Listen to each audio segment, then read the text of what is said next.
Juste avant de commencer, si tu veux rater aucune des vidéos, je te conseille de t'abonner à la chaîne et de cliquer sur la roue des paramètres à côté et de cocher « M'envoyer toutes les notifications relatives à cette chaîne ». Voilà, c'est dit, bonne vidéo. Bonjour YouTube, vous connaissez le phénomène des tueurs en série? Des tueurs qui ne s'arrêtent pas à une seule victime malheureusement.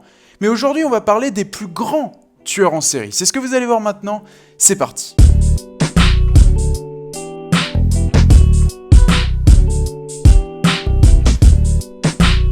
On commence avec Ted Bundy qui était un tueur en série américain. Il a agressé et assassiné de nombreuses jeunes femmes durant les années 70. En plus d'enlever et violer ses victimes, il a pratiqué des actes nécrophiles sur leurs dépouilles. En prison, après plus d'une décennie à nier les faits et peu de temps avant son exécution, il a admis avoir commis plus de 30 homicides dans 7 états différents entre les années 1974 et 1978. Le nombre de victimes exact demeure inconnu. Ça pourrait donc aller à bien plus que 30 malheureusement.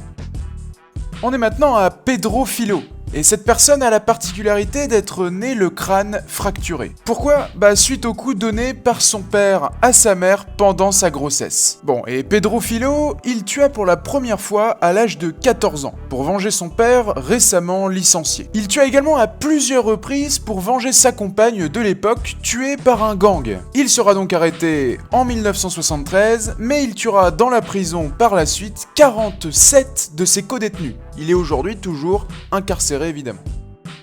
On arrive à Jeffrey Lionel Dahmer, qui est un tueur en série encore américain et qui a avoué avoir assassiné 17 jeunes hommes entre 1978 et 1991. Et ces meurtres comportaient des viols, des démembrements, de la nécrophilie et du cannibalisme. Bon, c'est là que vous allez voir à quel point il était dérangé, parce que durant l'été 1991, il a ramené plus de 6 hommes dans son appartement qu'il a torturés, persuadé qu'il pouvait les transformer en zombies. Bon, si vous avez moins de 16 ans, quittez cette vidéo maintenant.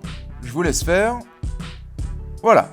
Et donc, pour les torturer, il perçait des trous dans le crâne de la victime et utilisait une grosse seringue pour injecter de l'acide chlorhydrique ou de l'eau bouillante dans leur lobe frontal. J'en profite pour vous dire que vous comprenez pourquoi je vous ai pas mis de photos dans le montage. Et c'est le 28 novembre 1994 qu'il a été battu à mort par un autre prisonnier dans la prison Columbia Correctional Institution.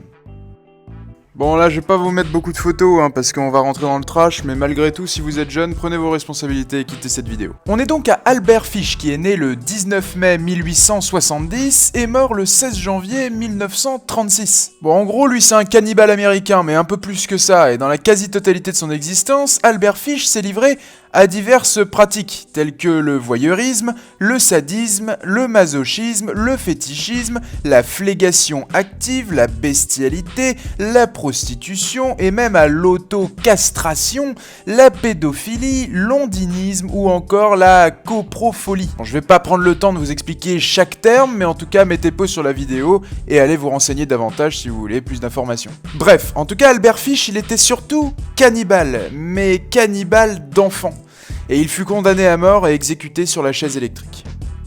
On termine avec Luis Alfredo Garavito, qui est un tueur et violeur colombien. Alors en 1999, il a reconnu les meurtres et les viols de 147 jeunes garçons. Mais en vue du nombre de squelettes retrouvés par les scientifiques et par la police, on pourrait peut-être en dénombrer plus de 300 victimes. Les viols étaient commis principalement sur de jeunes garçons pauvres dont il gagnait la confiance. Et c'est là que la justice est terrible en Colombie. La somme de tous ces crimes équivaut à 1000 ans de prison. Mais seulement la peine maximum en Colombie est de 30 ans. Mais pour avoir avoué, collaboré à la récupération des corps et pour bonne conduite, cette peine devrait être réduite. Sachez quand même que cette personne pourrait être remise en liberté dans 5 ans. En 2021, il pourrait être libre. Je trouve... j'ai même pas les mots, franchement. Voilà, c'est déjà la fin de cette vidéo et vous voyez que y en a certains quand même dans l'histoire qui ont été plus que terribles, je pense, et je pense qu'il n'y a aucun mot de la langue française qui peut qualifier de telle personne. En tout cas, tu peux m'ajouter sur Snapchat, je réponds à tout le monde, j'accepte tout le monde, il n'y a aucun problème. Si tu as des questions, n'importe quoi, tu veux discuter avec moi, c'est sur Snap. Laissez un pouce bleu, ça me fait super plaisir, je vous remercie d'apprécier mes vidéos et de me soutenir. C'est avec le pouce bleu et le commentaire que vous pouvez vous pouvez me faire parvenir cette information et vous abonner à la chaîne de Hitch5 et à celle de 5 choses à savoir. Moi je vous dis à très vite pour une prochaine vidéo. Salut YouTube!